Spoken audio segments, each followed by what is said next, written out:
Welcome everybody to infrared spectroscopy. We looked at some stretches and some bends and how molecules are dancing away just out everywhere. Where there's sunlight, then you have motion. Okay, molecules absorb the infrared from the sun, and that's how they keep the planet warm. Right? You go to Pluto, no molecules, no heat. So here we are going to see how these molecules are going to absorb infrared energy, and for every absorption, because everything's quantized, you have a certain wave number that they absorbed. And so these are the wave numbers in an infrared graph, and here are the wave numbers at the bottom. The scale is 4,000 to 600 centimeter minus 1, so that means it's probably printed in an FTIR. And here we see three different functional groups or molecules. These are all just pure hydrocarbons, carbon, hydrogen, that's it. This is carbon, hydrogen, all single bonds, alkanes. This is carbon-carbon double bonds and carbon-carbon triple bonds. Let's see how they compare and what frequencies they're going to absorb when they hit infrared or when infrared hits them. All right, molecules cannot escape the infrared because we are living under the sun. All right, so they're going to absorb. And just a review, we have stretches in this region, bending in this region for most of the molecules for CHs. So here's a molecule that's got CH2 and CH3. This molecule, which is an octane, and it could be any alkane for that matter, would give you a very similar spectra. Now, I'm going to spend a little bit of time with this because alkanes are found in all hydrocarbons, in all organic molecules. If it's an alkane, you have a CCCH backbone. So you're going to find that carbon-carbon and carbon-hydrogen bonds in all organic molecules, all of them. So this infrared spectra is buried in every single infrared spectra, just because this is the backbone. All the others can have some bells and whistles, coming off of this, but this spectra is something that all organic molecules are going to have. Okay, so let's see what's in here. So if you have an alkane, you definitely have a CH or a CH2 or a CH3, pretty much. So this is the asymmetric stretches would be on the left, symmetric stretches would be on the right. Then we are also going to talk about bending. So here, these are strong, these are medium, and this is weak. So you have strong, medium, weak absorption. That just talks about the intensity or how much radiation is absorbed. But the wave numbers don't change for these motions. They have to absorb at that particular wave number. Okay, as I said, everything's quantized. So you have a very particular wave number for a particular bond motion or stretch. Now over here, this one is scissoring, and this one is a kind of a bend. Okay, which is could be a twist or a wag, and this one is a rock. Okay, rock me gently here. So it's only absorbing a little bit of energy compared to the stretches. Now, this is going to be a hydrocarbon that's got CH2 and CH3. So here we're going to talk about CH bonds, okay, and IR absorption. So CH bonds, you can have CH stretch, and you can have CH bends. Now, when you have an alkane, you definitely have CH2s and CH3s. In this case, those are the two. You can also have CH. So here we see four little spikes. Okay, we call them spikes because this is transmission, and so this is absorbance. So this is what's being absorbed by the molecule. So you can have CH from the CH2, or you can have CH from the CH3s. So that means you have another carbon here, and in this case you have 2 carbons with this middle carbon here. All right, I'm just going to draw 2 lines like that for that. Now, in both cases, just like we saw before, you can have CH3 symmetric and asymmetric. All right, so we can have CH3s in an alkane or CH2s. In this case, you just have a straight chain, so you have CH3s at the end and CH2 in the middle. In an asymmetric CH3, you'll have one going out and one coming in, and there'll be asymmetric. In the symmetric, they'll both go up and down at the same time. Now, if you're in the middle, you will also do the same thing. You will have asymmetric, where one's going out, one's coming in, or you will have symmetric, both going up and down at the same time. Asymmetric requires a little bit more energy than symmetric. All right, so over here you can see that you can have the CH3 can have symmetric and asymmetric. Asymmetric has a little teeny bit more energy absorbed than the symmetric. So this is asymmetric and this is symmetric for the CH3. Asym and symmetric. Now you can do, as I said, same thing with the CH2, which are in the middle. And the asymmetric would absorb at a little higher frequency than the very last peak here, which is the symmetric. Okay, so that's going to be your CH2 here. So here again, asymmetric on the left, which is this teeny peak in here, and this is your symmetric and asymmetric. So let's look at some numbers here, because you're going to see this over and over again in all of your other spectra. So you can say, okay, let's take these out and see what other functional groups are there. Because infrared is really only useful for finding functional groups. I cannot say whether this is hexane or heptane or octane or whatever it is, decane or whatever it is, because all of them would have these very same peaks. But I can just say that it's an alkane. All right, so over here, asymmetric 2962 centimeter minus 1 is where the asymmetric stretch absorbs for a CH3. The CH3 absorbs here at 2872 centimeter minus 1. Now, it can vary a little bit depending on what the molecule is, but it's typically within this plus or minus 30, typically, okay? Now, over here for the asymmetric stretches for the CH2, 2962, this is for octane, and 2853 for a symmetric stretch for a CH2, and this is for your asymmetric stretch for your CH2. So these are your internal bonds, and these are your terminal bonds. This is for a alkane. So this is something you're going to see in every single spectra. Now, here is a CH region again that's absorbing, and we can say, well, you have carbon-carbon bonds, carbon-hydrogen bonds, and here these are CH bends. The CC stretch is very weak, very weak. So you don't really see the CC stretch here. CC single bond. You can see CC double bonds because the K, the force constant is much higher there, and so they absorb at a higher wave number and higher intensity. So you would see double bonds and triple bonds, but you typically don't see CC single bonds. All right. So these are now CH bends. So in the CH bend, also you can have over here different bend movements. We saw scissoring and rocking and twist and wag. All of these are happening. This is going to be a CH2 bend, and that is a scissoring bend. Scissor. Okay, you all used a pair of scissors, I'm sure. And over here, you're going to have a CH rock. Okay, so rock. So that's a CH3 rock.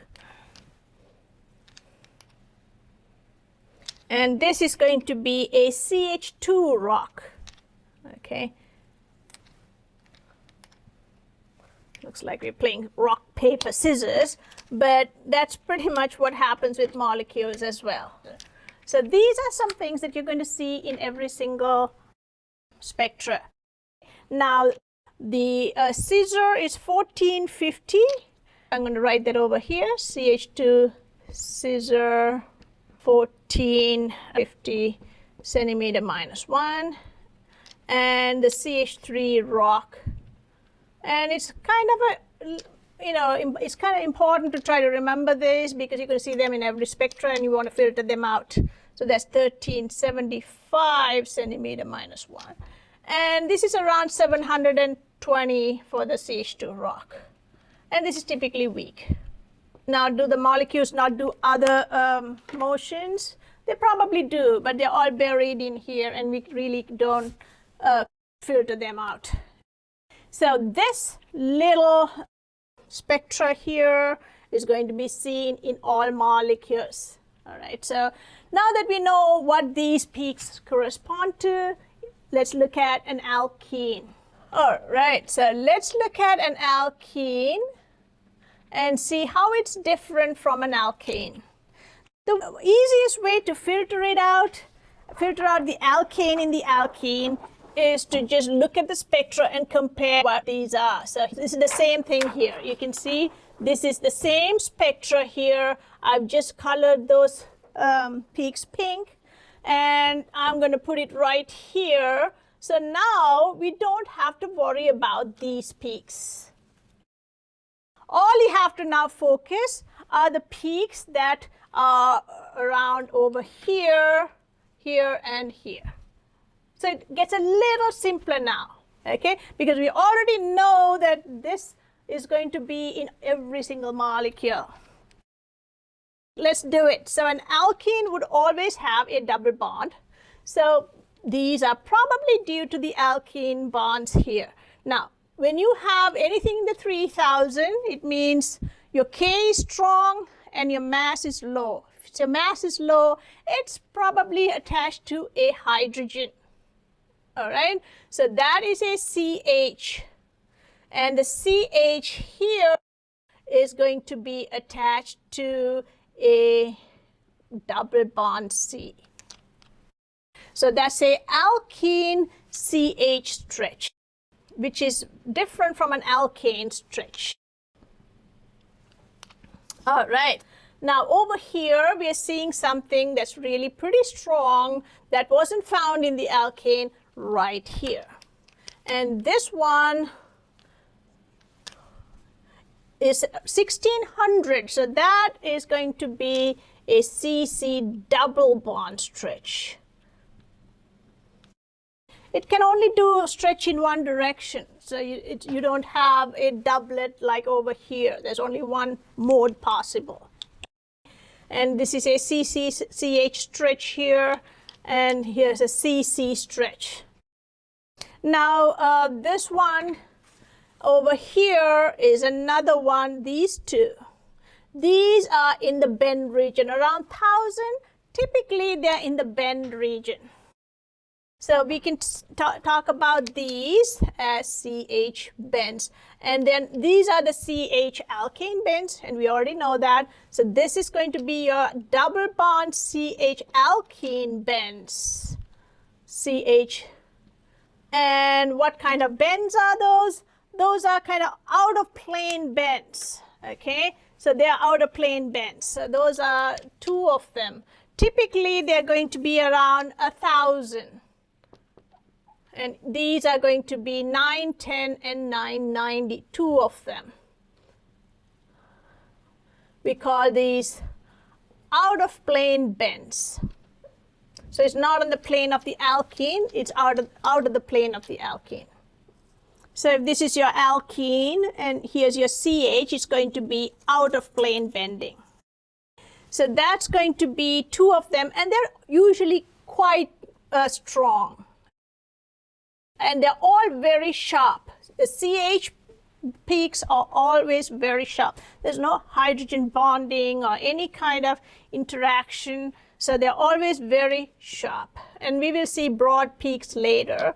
but you can see they're very sharp. That means they're very tapered, and you can see exactly where the point of that spike is. Then you know it's a sharp peak. And it's same here. This is sharp. These are typically sharp, very sharp peaks. So those are the ones that are very important for alkenes. And this one is the same as over here. Those are your rocks.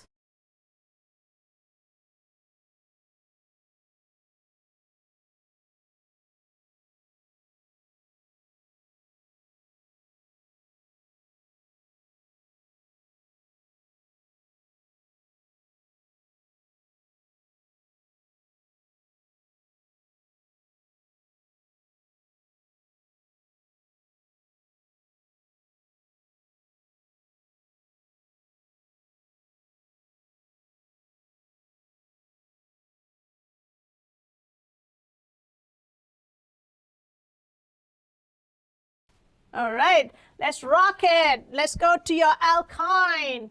Do the same thing. You know, you have lots of peaks. At least we know what 4 of them are, so we don't have to worry about them. So let's take your alkane and lay it over here. All right, now that we overlaid this, we know that this peak here is for your alkane CH stretches. These are for your alkane CH bend and rock. Okay, so we don't have to then break our heads over what those could be. We already know what it is. So then we move on to the rest of the peaks. There's one here, and as we said, you know, the wave number is equal to 1 over 2 pi c square root k, which is your force constant, over your reduced mass, and the reduced mass is m1 times m2 over m1 plus m2, and in this case the m1 is small and the k is strong, large. And so if you want a small m1 reduced mass, this is probably a hydrogen. That's when you can max out your wave number. So this is in a CH, OH, NH region, so lower mass and typically hydrogens. So this is a CH region, and we already said these are the CHs for your alkane, and this is an octine. This is a hexene, by the way. This is an octine, and so therefore it will have a triple bond CH.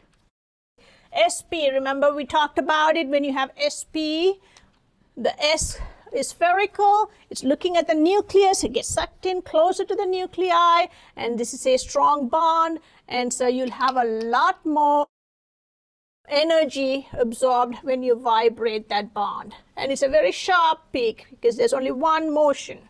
So then that's going to be your CH alkyne CH stretch. That's very, very distinct.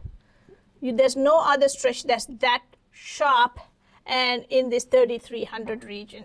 So you know, if you see something like that, it's definitely to have a terminal alkyne. It's typically 33 to 32, 67. I know usually you say the lower number first, but since we are reading the graph left to right, we write it like this. That's the range. All right, so now we see a bond right here. What do you think that is? We said CC, we cannot see. CC, no C. CC double bond we see, and CC triple bond you can see is moving even more to the left and higher wave numbers. Does that correspond to what we talked about before? Of course, K is going to be a lot bigger because it's 3 bonds stretching at the same time, and so it's a lot stronger now. Needs a lot more energy to stretch those 3 bonds at the same time. So that's your triple bond. Now that typically doesn't come as a very strong absorption. Typically if you come all the way up to like 20 on your transmission or 80 on your absorption, that's strong. Around 40 to 60, around that's medium. Okay, around here, that's weak. So this is kind of medium. Okay. All the CHs typically are strong, except we will see when you come to amines, they're weak. But all of them, all the others are strong. So this is strong and sharp. Same here, this is medium and sharp. So this is a triple bond CC stretch. This is medium and this is sharp. It's not like fanning out. And it's typically around 2100 to 2200. In this case, for this particular molecule is 2119. This is non-polar, but the only other functional group that absorbs in this middle region, there's nothing else between 1800 and like 2700 except for the triple bonds. And there are only two types of triple bonds in organic chemistry, and you already know that.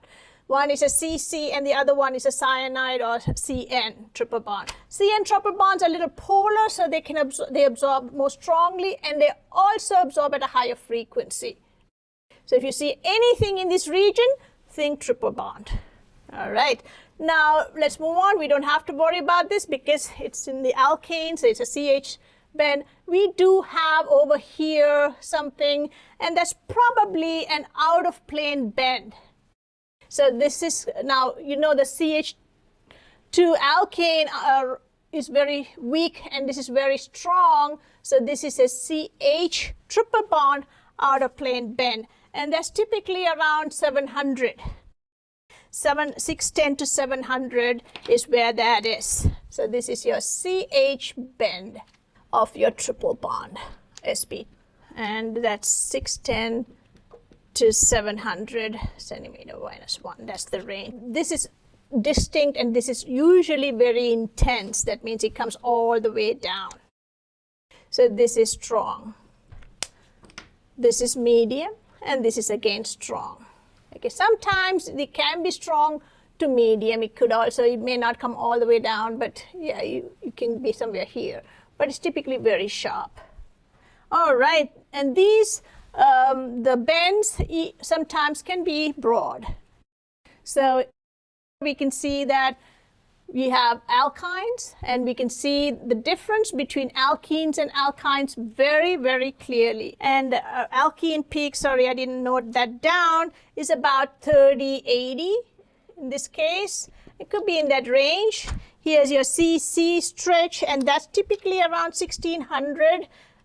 This is 1642 in this case. Now, if you have it conjugated, it's going to get even lower. Because when you're conjugated, think about it. You can have, let's say you're conjugated like this, and you can be in a ring like a benzene. You're going, moving these around, so you're thinning them down. They're not exactly localized here. They're running on this wire. So you could have a bond order that's less than 2. So therefore, that's what's reflected in the wave number here. And the CH alkene bends are around 900. So this is going to be 910 and 990. There are 2 of them, and they're typically around 1000. Okay, 2 of them, and they'll be around 1000 wave numbers. So this is your alkene, alkyne, and alkane. All right. So I hope we kind of went over all of the peaks and stretches. Now, in an IR, don't try to go in here and try to see what all these small things are, okay? Because you really can't kind of decipher them. There are some main peaks that we look for, and those main peaks are very indicative of the functional group that you have in your molecule. They don't have multiple functional groups. Later on, you will get to molecules with multiple functional groups. Then you will see that you will have blends of different frequencies all on the same graph. And then the way again to decipher that is to take away the known functional group peaks and then look for the others. Welcome back. I just wanted a brief summary. I just wanted to say that molecules are always stretching and bending in below light or infrared region. They absorb energy for these motions, just like we got to eat our energy bars and our protein shakes to go exercise. They got to drink the sun, right? The sunlight, the infrared energy coming from there. That's why it's warm all through the day and night. When you have alkenes absorbing in your infrared, the CH stretch here for alkenes, for sp2 sp2 is going to be higher than sp3. Okay, and this is sp. When you have more s character, the bonds are stronger and closer to the nuclei, and so then they absorb a lot more energy during those stretches. So you can see SpCH is going to be higher than sp2, going to be higher than sp3CH. You also saw the trend in the CC bonds. When you have more bonds connecting two atoms, when the multiplicity increases and you go from single to double to triple, the wave number that is absorbing it is also getting higher. As the multiplicity of the bonds increase, the wave numbers increase. Now this region, which we call the fingerprint region, is mainly used to overlay similar the same molecules to identify them. For example, you have something you know that is heptene. Now if you take another molecule that's heptene, they will exactly overlap. So that's how the police departments identify, what molecules there are in a crime scene, just by overlaying the infrared. All right, I will see you soon with other functional groups, and we will do a similar treatment to see what the functional groups are and how you can use infrared to identify them. Thank you guys, and I will see you soon.